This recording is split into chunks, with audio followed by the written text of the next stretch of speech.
Thank you, Mr. President.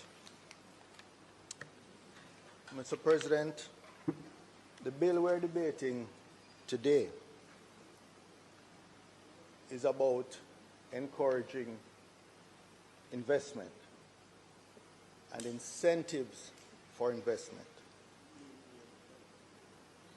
My main point that I want to make here today is that the greatest incentive for investors and investment is a country that operates under the rule of law.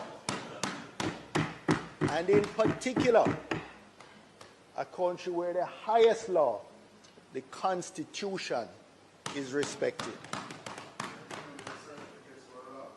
There is a Charter of Rights in our Constitution that speaks to the rights of various groups of people who operate in Jamaica, including investors, but including every single man, woman, and child that lives here or even visits here.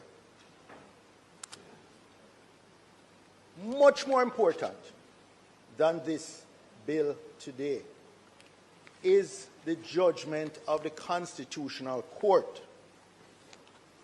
that declares that the proclamations made by the Governor General between January 2018 and February 2023, by which he declared the states of emergency in various unspecified communities in Jamaica, were not made for any purpose specified in Section 20 of the Constitution. That the proclamations made by the Governor General were not demonstrably justified in a free and democratic society and were therefore inconsistent with the Constitution and void.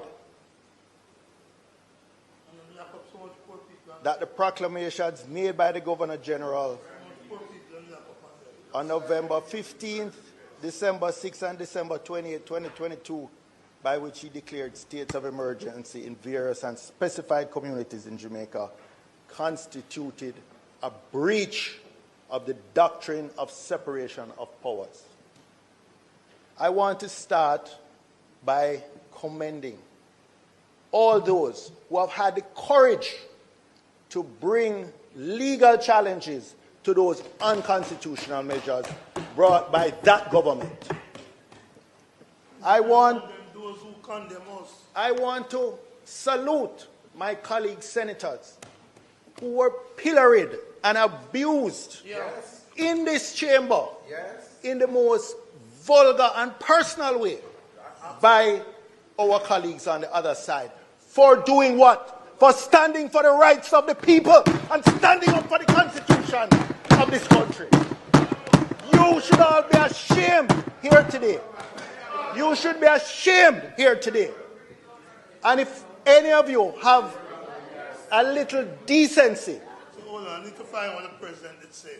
a little, any sense of graciousness, you should stand up and apologize to us today. Don't leave it any longer.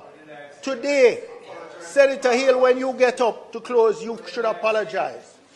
This judgment today has shown that no regime which wants to bully, which wishes to bully whether parliament or civil servants or the judiciary will get away with it.